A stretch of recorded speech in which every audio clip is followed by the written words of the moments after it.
Welcome back to Six Hearts on 6 Acres. I am Bree. If you were with me, like a week and a half ago, we started our cold hardy seeds, our broccoli, our cauliflower, our cabbage, and our artichokes. So all of those seeds have pretty much sprouted, and I am going to go ahead and get those watered and show you the sprouts. My seed starting station is in my basement. It is just plastic shelving with warming trays. You see me taking that warming tray off because all of the seeds are sprouted in that tray. And this tray I only planted half, so that's why there's not many sprouts in there. And these are my onions that I started back in January. You're gonna see me starting the seeds in the other half of this tray now. We are going in with another round of broccoli and cauliflower and artichokes.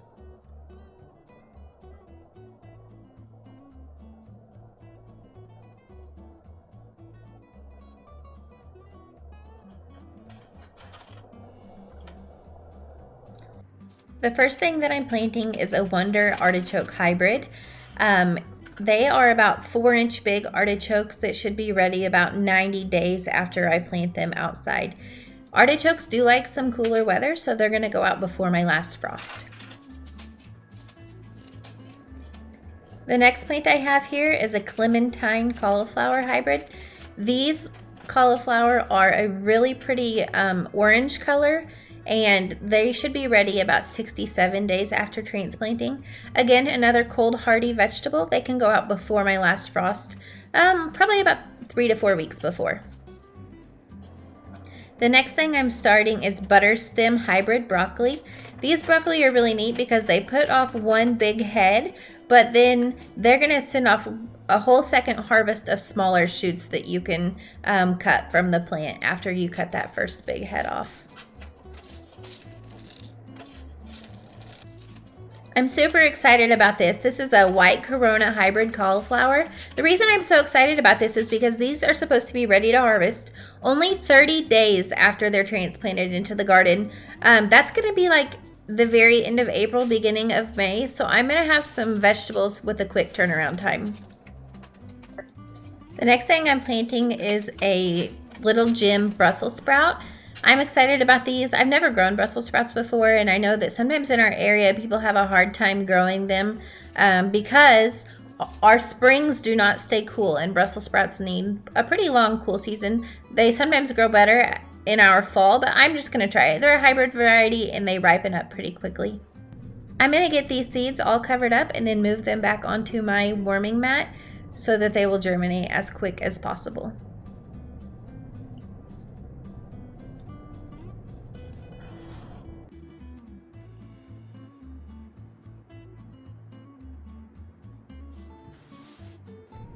And then I'm going to lower my light back down. It's important to keep that light directly above the plants so that you don't get any really leggy stems. You want them to be solid and pretty stocky, and the way to do that is to not have them reaching for a light that's up too high.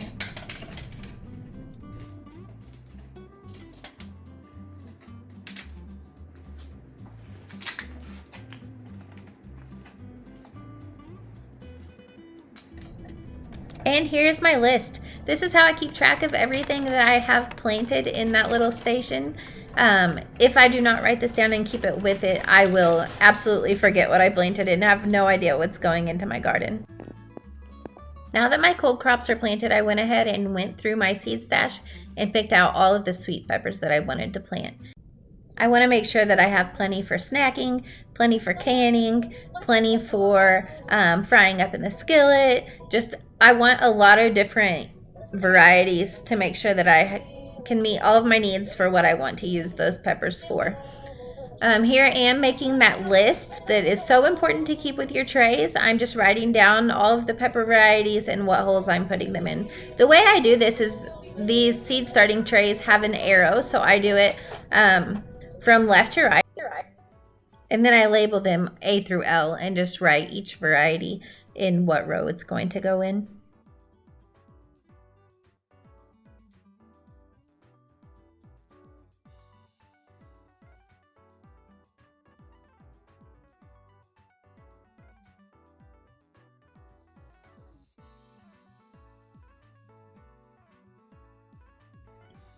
If you don't start your seeds while blaring your favorite music in the background, I would say that you're probably doing it wrong. Today I'm listening to Hymns by Joey and Rory, and I'm not talking to myself, I am singing along.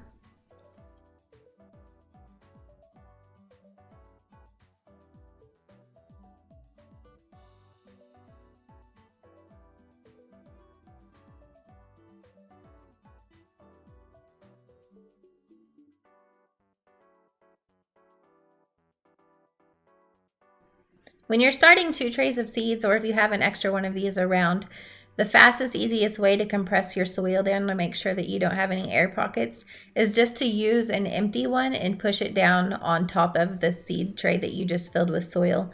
It compresses that down, make sure all of your soil is nice and tight, and that you're going to have good contact with dirt for all of your roots.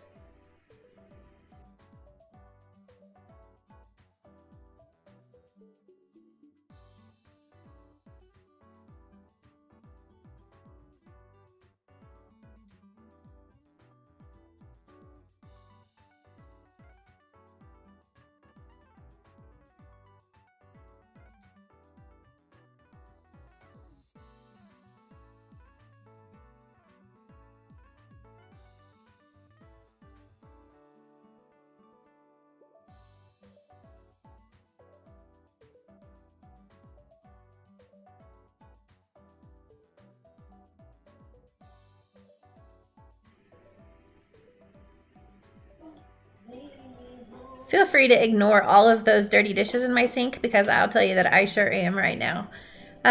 What I'm doing here is wetting my soil. It's important that you do this before you put your seeds in because potting mix, seed starting soil, all of those bag dirts are hydrophobic, which means they do not want to get wet. So you need to get them wet first so that as you keep them watered, they will be able to soak that water up into the whole seed tray. If you don't wet them, they have a hard time really just ever being able to get fully wet.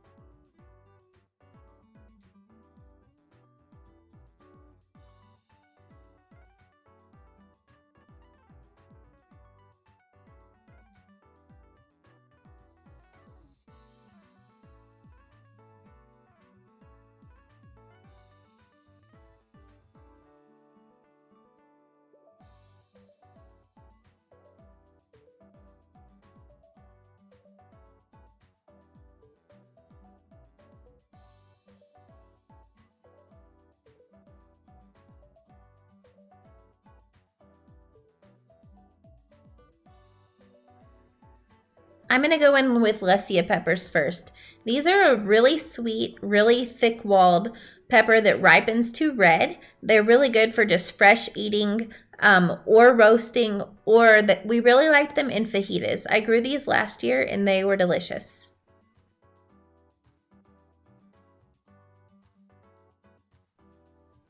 These are, I don't even know how you say it, loose shower, I think, paprika peppers.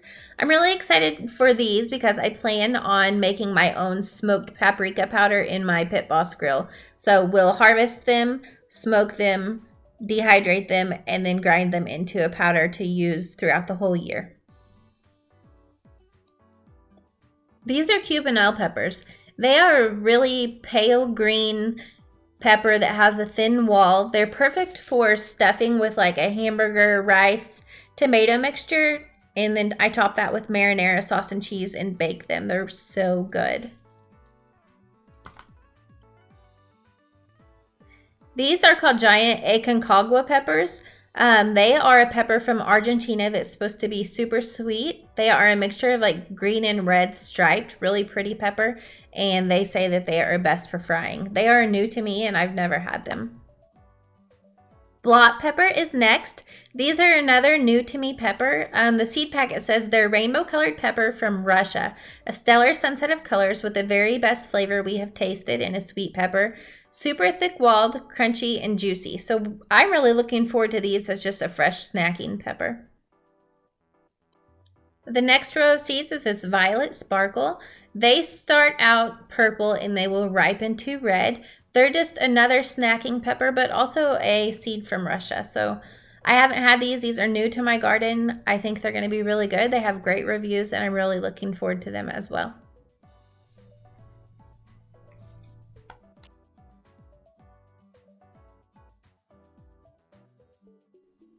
Jimmy Nardellos are a pepper that I grow every single year, and I have for, I don't know, at least 5 years now. They are a thin, long pepper, and they are really prolific, and they're delicious just to chop the top off and throw them in a skillet with like some zucchini and carrots and whatever else you pull out of your garden that week, and just saute them up for a side for dinner. These sweet banana peppers are another grow every year pepper that we have. I like to preserve these by pickling them, and then we use them to top our salads, top our pizza, and I use it to make one of our favorite meals, which is Mississippi roast.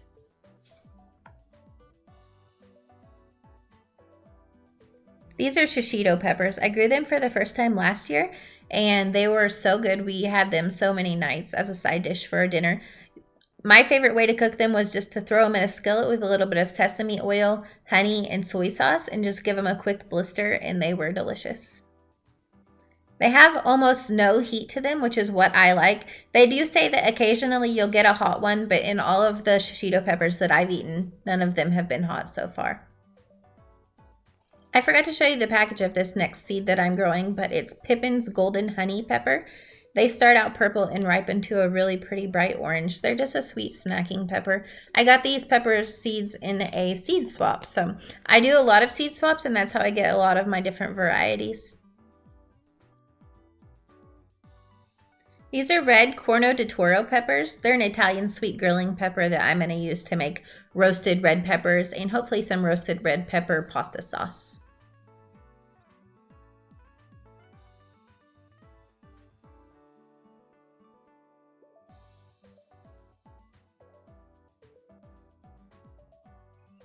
These are lipstick peppers.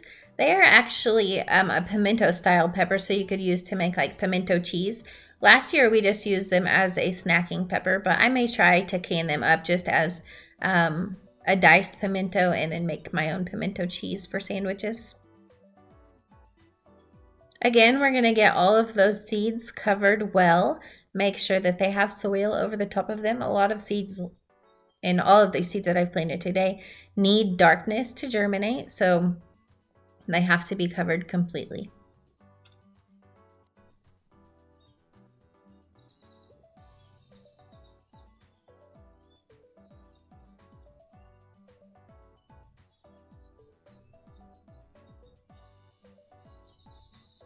All right, and just like that, we have our first tray of sweet peppers planted for the year. I'm going to go ahead and just move right along to my second tray. Like I said, I like a lot of variety in my garden, and I'm also not only growing for myself. I grow for my parents and some neighbors that do a garden as well. And then if I have extras after that, I do sell my starts.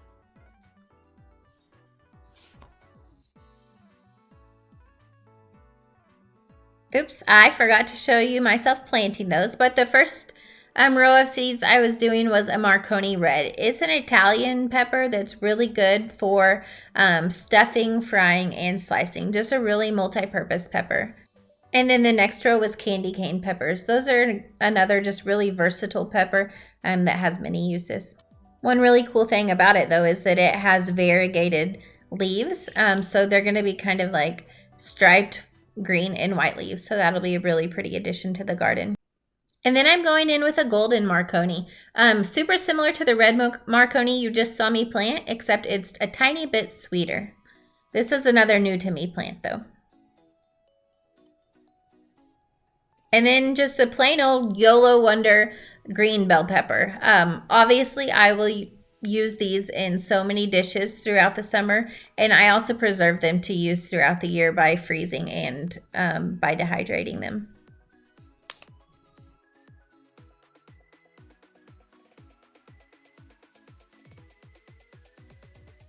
Next up is the Keystone Resistant Giant Bell Pepper.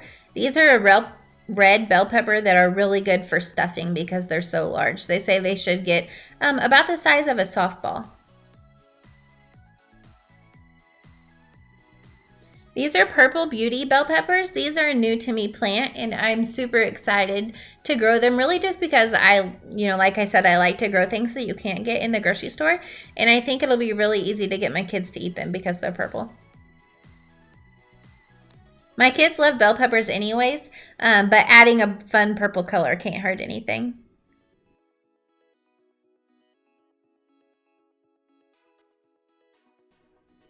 Ozark Red giant bell peppers are what I'm planting next. I've grown these for several years. They are really productive and give me a lot of plants off every single pepper.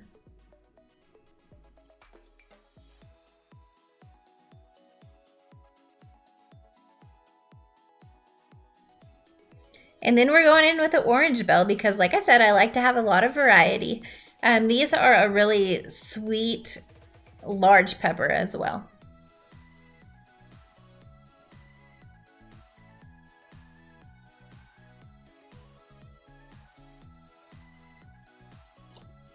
I'm not doing many hot peppers in my garden this year because I did so many last year that I am stocked up on hot sauce and pepper flakes and really all of the spicy things that we need. But this is a poblano pepper that I wanted to try to make stuffed poblanos for dinner.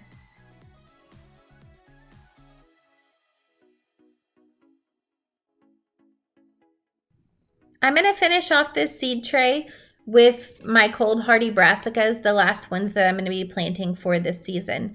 I'm going to go in with a Bell Star broccoli. This is a hybrid broccoli that is supposed to be ready only 60 days after transplanting. Again, cold hardy, so it's going to go in before my last frost. So it should be ready early May. Next, I'm going in with a Romanesco. Romanesco is actually a cauliflower, but if you saw there, it has a really interesting look. It's kind of like a vibrant light green color. What's really cool about this Romanesco is that the pattern of it is in the Fibonacci sequence pattern, and it is just really neat looking. And then lastly, but not least, is my Purple Moon cauliflower that I have been waiting on from Johnny's Seeds. This is going to be a first for growing for me this year, and I'm super excited because these are a really vibrant, really bright purple-headed cauliflower. All right, I'm just going to go ahead and get all of these seeds covered up, and then we will move this to the basement.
In the basement, I'm just going to place each of these trays on a warming mat.